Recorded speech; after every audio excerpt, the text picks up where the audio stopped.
Hi, my name is Alan Henry, and I'm about to have a productive conversation with Mike Vardy. Welcome to A Productive Conversation with Mike Vardy. I'm Mike Vardy, and I'm joined by Alan Henry today. Now, Alan is a service journalist and editor who writes and commissions stories that help readers make better use of their technology and embrace a healthier relationship with it in their lives. He's currently the senior editor at Wired. He was also the editor-in-chief of the productivity and lifestyle blog Lifehacker. He was also previously the Smarter Living editor at the New York Times. We get into a lot during this conversation. The new work rules for the marginalized, I can't speak to, but he certainly can. So let's get to it. Here's my conversation with Alan Henry, a rather productive one at that. Let's get started. Alan, thanks so much for taking the time to join me today. Thanks for having me. It's great. So, seen, heard, and paid, the new work rules for the marginalized. Now, when I introduced it, I'm like, I didn't know what to say. You know what I mean? Because I know, here's the thing, is as I went through the book, one of my favorite parts in the book, and it's at the very end, is in your acknowledgments. I got to find it real quick here, is what your agent said to you. I think it was your literary, here it is. My literary agent, William Laturco, I hope I'm pronouncing that correctly. Yeah, that's right. Who met a very nervous me for lunch and explained over a very heavily dressed Caesar salad that this story could do real good for people who need it, and that I absolutely was the person to tell it. And it's spot on. As I went through the book, I wonder if this is probably intentional, but I'd love to get your take on it. So I went through it. There was a lot of moments that came to mind. And again, I'm not marginalized. Like I'm not in that arena. And what's interesting is, even though you and I both have, you were the editor-in-chief of Lifehacker, I was the managing editor of Lifehack, I think at around the same time too. Similar. We both spoke to people, and we'll get to this, the idea of people who kind of the productivity porn kind of aspect that you bring up. Absolutely. But as I was going through it, I'm like, I didn't have a full grasp of the fact that we can give all these productivity pieces of advice and different ways to work, but there's a nuance there beyond the nuance of the personal productivity aspect that you bring to light in here. So when you wrote an article, I think it was for the Times, right? That kind of led to this. When did you decide that it was time to make it a much broader, a book? Why did you say, hey, it's time to turn this into a book? Yeah, I got lucky. When I wrote that article for the New York Times, it was what to do if you feel like you've been discriminated against at work. It was really supposed to be that kind of thesis that hey, I realized that all of these productivity tips and tools that I had been writing about for so many years were very successful for some people, but not for me. And it took getting into an environment where that was the case in order for me to decide, hey, maybe I should say this to other people. And part of that was because I had had so much success writing about productivity tips and writing about, these tips and tricks and these apps and downloads and things. And then suddenly I was in a world where none of that was helping me. And I said, well, there's got to be a way around this. There's got to be a way to fix this. When I wrote that article, it was partially because I realized that a lot of the reasons that things didn't work for me, that worked for other people, had nothing to do with me. Right. And when the story that led straight to the book was that my book editor at Penguin Random House sent me an email and said, hey, would you love to, I love this article. Do you want to expand on this idea? That email went to spam. And never saw it. But what didn't go to spam was William Laturco's email, where he said, hey, do you want to get lunch and talk about turning this into a book? So we did get lunch and we did talk a bit. And then I dug up that editor's email. And just after a quick back and forth with those guys, they were like, there are a lot of people who could probably see themselves in your shoes. Right? They want the help. They want the apps. They want the tips. They want the tricks. But for some reason, they just keep banging their head against this career wall and they don't know how to get around it. And that's exactly what you've been through. Not everybody has that same experience. So it was pretty easy to convince me. I was like, oh, okay, well, if I can help some people with this, then I will. Well, and I think that you bring this up early on in the book about the idea of when you were working for Lifehacker, the people that were reading it were the people that needed it the least. It was like it was like it was like a moth to a flame, right? Like they just, I mean, you know, and I find that I'd love to hear your thoughts on this, but a lot of productivity type and time management type products are generally directed, and this is going beyond, you know, race and all that stuff, but directed towards people who are wealthy, like the higher level, like C-suite types. And there's the people who don't, I mean, and you talk about marginalization, and I want you to get your definition of it too, because I think immediately people are going to say, oh, marginalized, it must mean this. There's it's like productivity. There's nuance. So let's dive into that. When you talk about the new work rules for the marginalized, what do you mean by marginalized? Yeah, this is something that I like to tell everybody. Marginalization is for everybody. And usually, you know, in my personal experience, you know, I'm a Black man working in America. You know, I've been subject of microaggressions and prejudice and all of the things that, you know, you could probably assume. But that is an intersectional thing. And like intersectionality is a big kind of concept in social justice circles, meaning loosely that everyone's injustice is someone else's injustice. It all kind of plays into each other. So, I mean, yeah, these work rules apply to people like me who faced, you know, discrimination or hardship because of their ethnicity, but they also apply to women in majority male workspaces and neurodivergent people in predominantly neurotypical workspaces, disabled people in ableist workspaces. And these things apply to everyone. Whenever you're not the cool kid at the table, you're being marginalized. And you probably had an experience where you're like, you know what, I don't understand why everybody is being mean to me, but they are. And I'm suffering because of it. It's causing it's a challenge to my mental health. It's a challenge to my career growth, and it has nothing to do with me. So what do I do about it? And that's kind of it. That was the thing for me, was understanding that, you know, yes, this thing is out of your control, but what you can do is work around the thing and work around the people. And that's kind of, I wanted to give people a sense of agency, a sense of power. So they didn't feel like, oh, well, if they're going to hate me for who I am, then that's just how it is. On one level, yeah, you can't change minds, but you can keep doing your best work. And that was the other thing. Well, and what's interesting is we hear that advice of like, you can't change anyone else's behavior, but change your own. But those rules are different when you're marginalized, right? Because it feels, I would imagine, and again, I can't speak to that. I can only, you know, kind of think about it. I would imagine it just feels insurmountable, because no matter how much you try to work through your own behavior, there's just so many different externalization stuff that's going on that it makes it, you almost kind of throw your hands up and go, well, you know, I guess this is the way it is. Yeah, and that's the unfortunate part, because it is very difficult to kind of wrap your head around. There's almost always a point where you do kind of throw up your hands and say, well, what can I do about this? And the key there, the thing that I tell people, is to not internalize that feeling of despair, because again, it is not something that you choose, right? No one goes to work wanting other people to dislike them, right? No one goes to work wanting somebody to exclude them from meetings.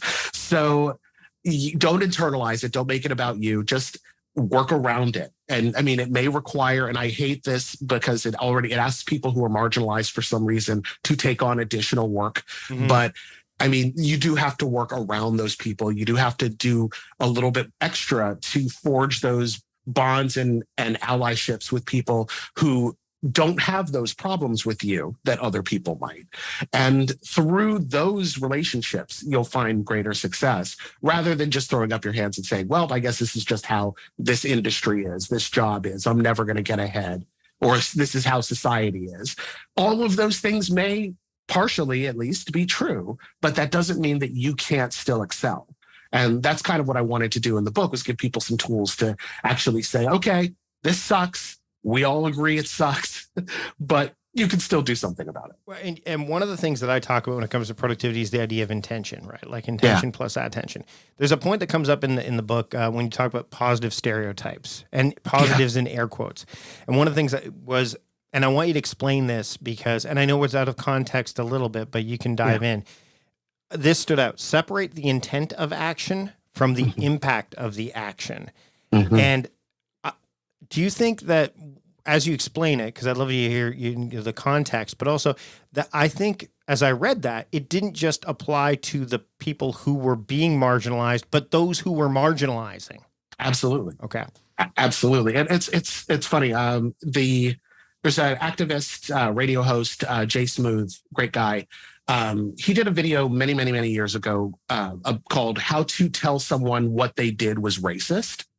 And I found that particularly instructive because the whole point of his kind of YouTube lesson, it was very short, and was to tell people, when you want to address problematic behavior, address the behavior and address the behavior's impact, not the intention behind it.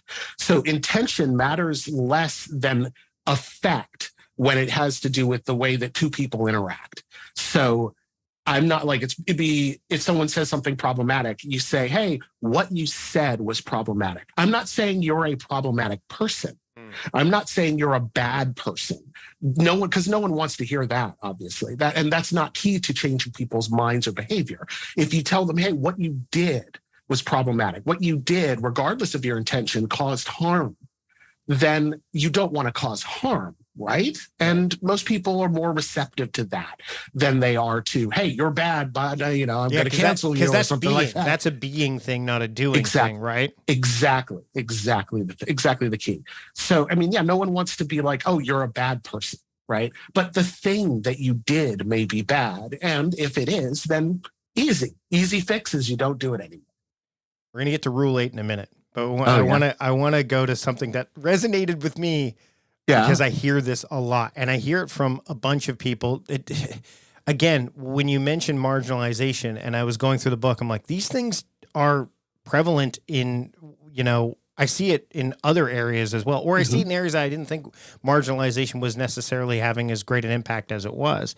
There's a piece where you talk about managers. Yeah. You say, and now if your manager is anything like managers I've had, they'll turn to you and say everything's a priority, or it's all important, then just walk away. Not unique, I think. I think not at all. That's not unique. So this is in the rule. It says only spend time on work that gets you attention. And when I talk about productivity, I think productivity is, again, it's the active link between intention and attention. So when you say only spend time on work that gets you attention, there's got to be some nuance there as well, I would imagine, right? Because sometimes the attention that you would get would be quantitative, like look how much is, as opposed to qualitative, right? So can we explore that a little bit? Yeah, absolutely. I mean, and earlier in the book, I talk about this concept between office housework versus glamour work, right? And but even the housework can be good work, depending on who you're doing it for and how well you are at marketing that work for yourself, right? So if it is quantitative work, you're piling up those documents and those reports and things. If you're really good at selling the fact that you're really good at doing that work, then you're going to get rewarded for it, right? So I think that's the key, though, is making sure that the work that you do is not just the best work or the best use of your skills, but it's also the best use of kind of your own marketing ability. And I hate to say that because it sounds a little sleazy, but like it's that way of talking about your work to your manager or their manager, or even a potential manager at a different, company or something like that in an interview, where you say, I'm really good at doing these things. I'm really passionate about these things, because I know a lot of people who wind up doing things because they're good at them as opposed to because they like doing them. Right. So it's difficult, but it's an important distinction. And when we get to rule 7, where you talk about being a problem solver or not a problem complainer, it brings us to mind a quote that I had from when I worked at Costco. One of the managers used to say, if you're going to come to me with a problem, come to me with a solution to the problem, which is frankly, some people would say that's a cop out. I don't think it is. I think that was him saying, you know what? I'm empowering you, but it was done in a very subtle way. You talk about, again, there's things in here that I think are really valuable. Like keeping an eye on your boss's changing priorities is one thing, because there's so many times, back to that earlier question, where everything's a priority. It's all important. Yeah. You mentioned that, and this again, I think this is true across multiple, kind of areas, is that they're not paying attention to, they're thinking about their work. They're thinking about all the things. They're not, they don't want to think about the work they've asked you to do. They've got their own. No, absolutely not. So again, and you brought up a few times, like having to make sure that you're keeping your eye on things, but that I think that once you lean into that a bit more, would you say that does it make it easier, or does it just make it better? It makes it better. It's certainly not easier. Right. I will say that. Okay. I mean, that's one of those things where like you have to pay no one likes all hands meetings. No one likes corporate board meetings and things like that. But sometimes it's really important to pay attention in those, because you might see a slide, you might hear a tone of voice in some VP or something that lets you know that this thing is going to be a big priority next year, or this thing is going to come down to your department eventually. And eventually that means it's going to be your problem. Well, I had that CIO long before I started writing, long before I got into journalism. And I asked him, I'm like, hey, you're the CIO. You tell me what I should be working on. Tell me what is most important to you. And he turned around to me and he was like, everything's important. I got everything needs to get done. And I'm like, that sucks, man. Come on. You can do better than that. But he was also trying to tell me, like, listen to the things that I tell you about, and you will get a feeling for the things that I need you to handle now and the things that I need you to handle later. And it took time for me to kind of develop that intuition. And I don't think it comes naturally. It is definitely a thing that you have to practice, or if you have like a mentor or somebody who can kind of help you understand or read between the lines, that helps a lot. But it doesn't make it easier, not because it doesn't take any of the work off your plate, right? No. You still have to do all the work. It just tells you when and how to shuffle things around based on, for example, my CIO's manager, his CFO, would come to him and say, hey, what's the status on this thing on Monday morning that I haven't talked to you about in months? Well, the CIO is immediately going to turn to his team and say, hey, what's the status on this thing we last talked about 3 months ago?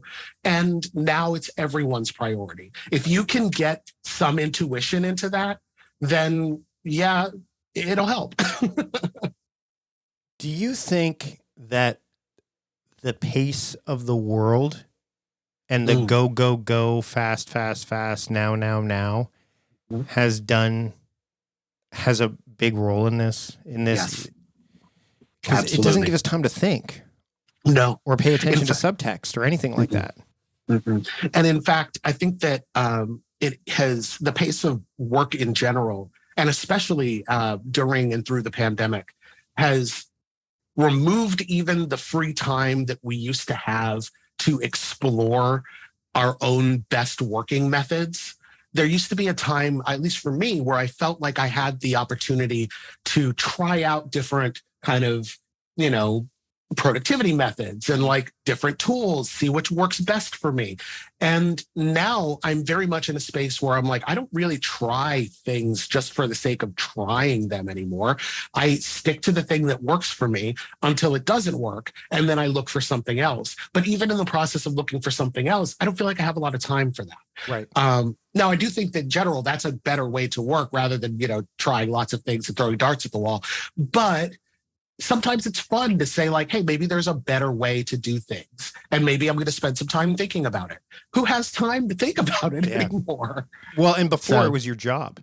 That's true too. At Lifehacker, it was absolutely my job. Well, and that brings me to like rule 8 seemed like the pivot point in the book. So rules 1 through 7 were like setting the table. Yeah. Rule 8 is like, okay, here's a trap though. So don't fall for this trap. Yes. Which I would argue that both of us probably helped set to a degree when we worked. Without a doubt.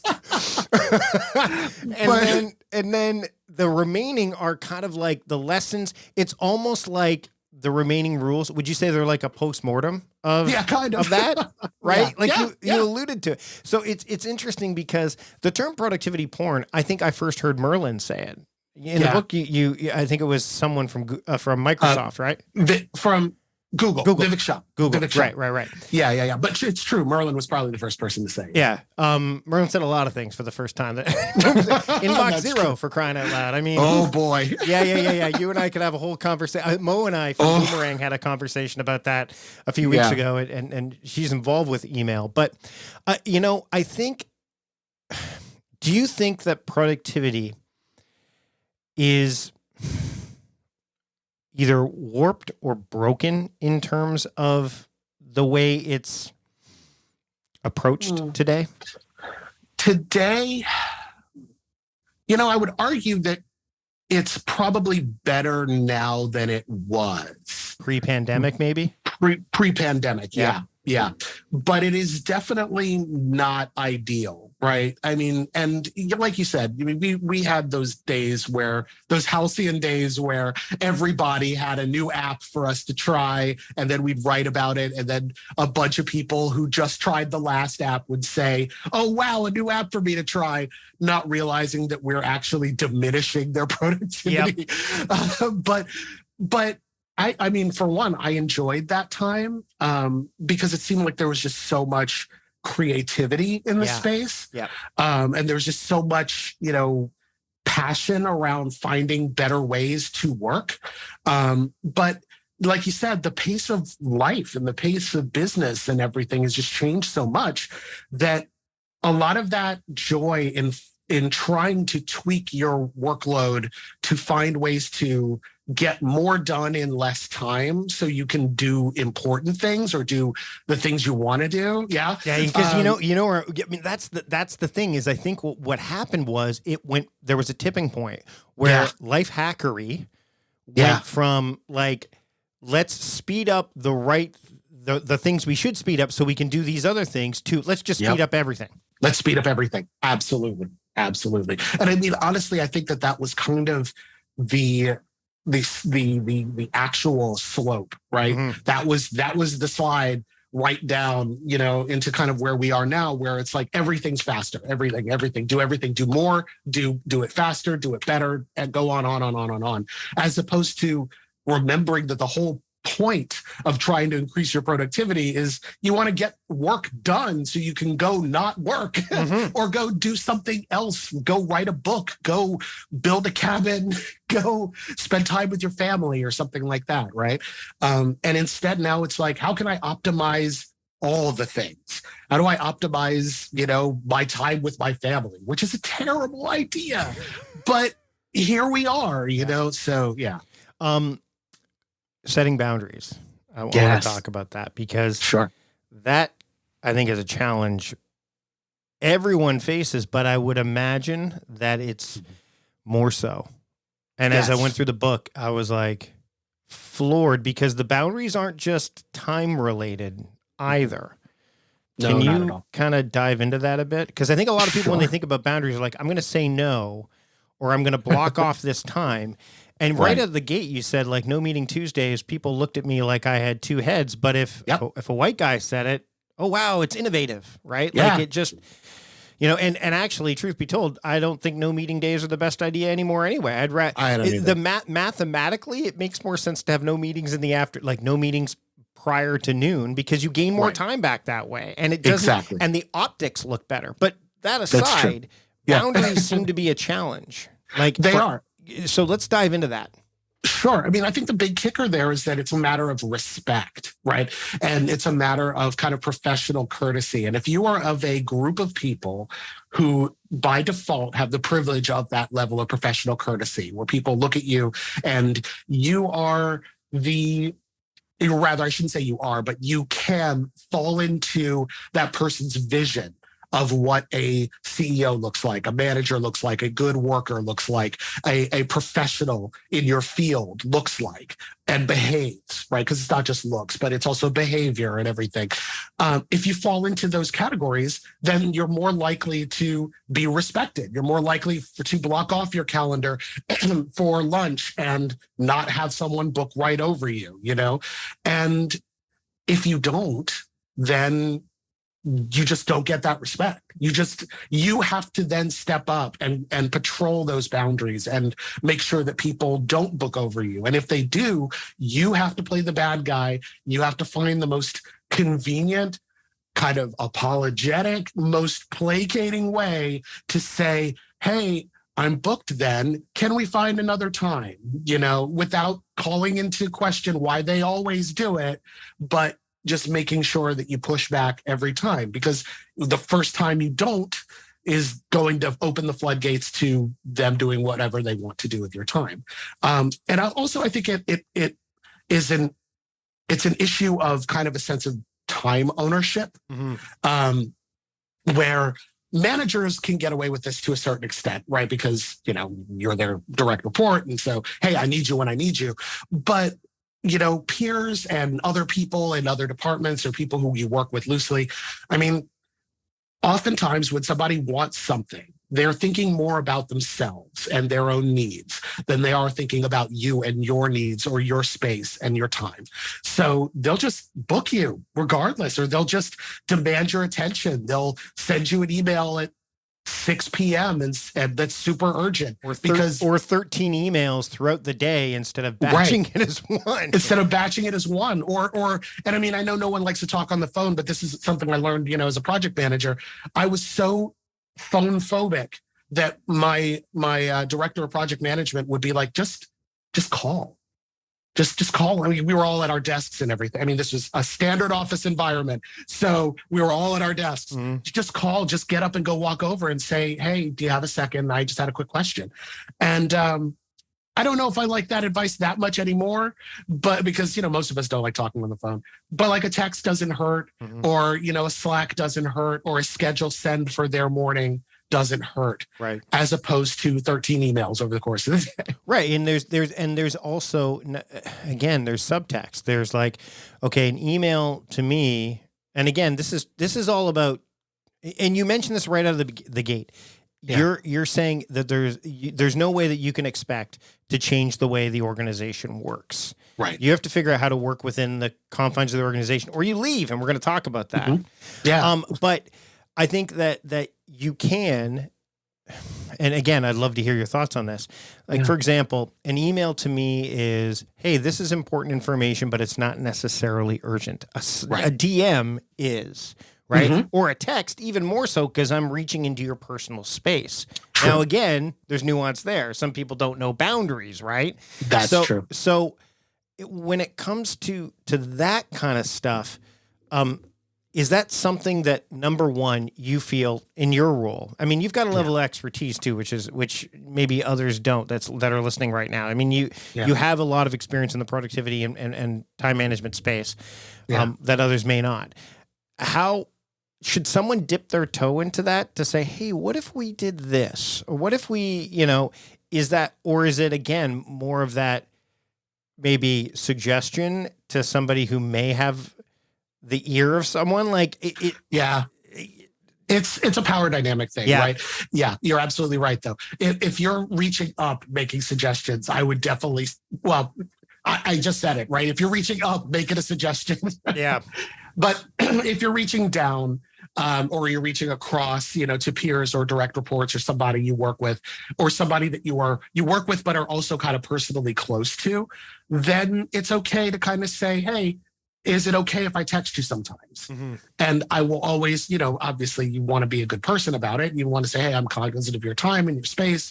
I'm not going to text you after hours. I'm never going to text you and not tell you when I need to hear back from you, stuff like that. Like one of my best friends does not have Slack installed on his phone, but all of his managers have his phone number.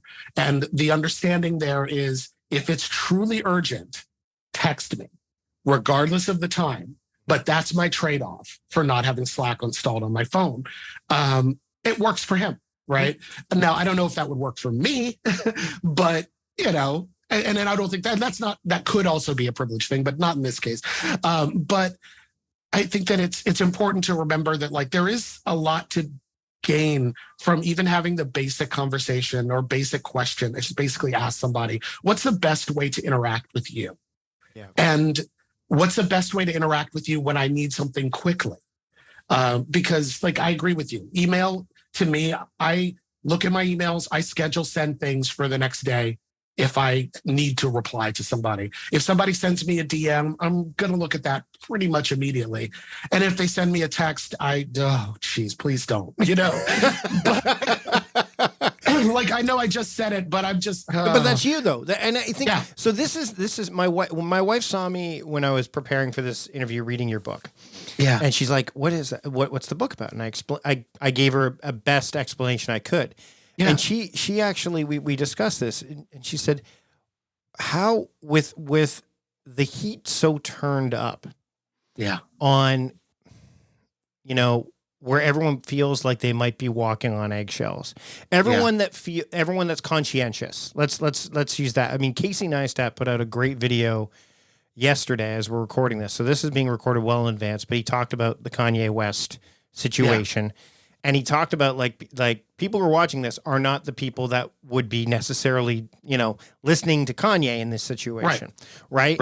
And I feel as I was reading this book, I found myself going, this all makes total sense to me. Like, how is this not? But then there's also this, like, I would imagine, and again, you're in it. That there's some people that are like, okay, well, like it gets very, like kid gloves kind of. How do we get past that? How do we? Sorry, we only have 3 minutes, so no. I'm just I mean, this is a start. I have to say, you put this, this book really is something that, as I went through it, I'm like, this is not just for people who are marginalized. This is for people who need to understand that there are people who are marginalized that you may not necessarily. So maybe this is the start. I don't know. I mean, I would hope so. I mean, and this is something that I tell managers when I have the opportunity to talk to them is to, whenever possible, embrace a more human-centric, empathetic style of management, because we're all tense. We've been living through the past 3 years of like social trauma. And, there's so much we can all gain just from saying, hey, I know that there are business demands and economic demands and all of this, but we're all human beings here. We all have lives. If that person is getting up at 5 p.m. every day to leave immediately, that's not a dark mark on their performance or their commitment to the job. Maybe they have a kid that they need to pick up from daycare because parenting, like they just try to think and try to remember that we're all human beings and we're all kind of in this together, and try to show a little bit of empathy for each other. And it'll be easier when people do start to enforce their boundaries, when people do start to speak up and say, hey, I feel unfairly excluded from these things or from opportunities, from projects and things like that. You'll be more willing to listen to them. And the flip side to that is that more people will have the psychological safety to speak up and say, hey, I've been worried about this for a while. Let's talk about it, because they'll know that they can trust you to engage in good faith. The book is called Seen, Heard, and Paid: The New Work Rules for the Marginalized. Alan, thanks so much for taking the time to speak with me today. Where can people keep up with you and your work and pick up the book? At alanhenry.net, alan-henry.net, links to all my socials, and obviously links to the book. Books available anywhere books are sold. And I think the Strand still has some signed copies if you want to order one online. So Excellent. And they should by the time people hear this. Thanks so much, Alan. It's been a really great, productive conversation today. Thank you. Thank you so much for having me. Big thanks to Alan for joining me on the program today. Very important conversation to have. I'm glad we had it. It was productive and important, the kind of conversations I strive to have on every episode of this podcast. You can check out all the important links and anything else, including where to pick up Alan's book at productivityist.com/podcast 458. Now, there are two ways to support the show. Number one, you can check out the sponsors page, which will feature some of the sponsors that you heard during today's episode. Just go to productivityist.com/podcast sponsors to make that happen. Now, the other thing you can do, and it's really easy to make this happen, is just hit subscribe on the podcast app that you are using right now. That button, Spotify, Apple Podcasts, wherever. That way you subscribe to the podcast. And that way you don't miss a single episode of what's to come, as well as easily search through the archives and check out all the episodes that we've had leading up to this point, all 457 prior to this one. Super easy, super simple, easy way to support the show. As for this episode, we're done. That's it. That's the end. You've heard it. And now it's time to move on with the rest of your day. I'll see you next time. Until then, I'm Mike Vardy, the host of A Productive Conversation, reminding you to stop doing productive and start being productive. See you later.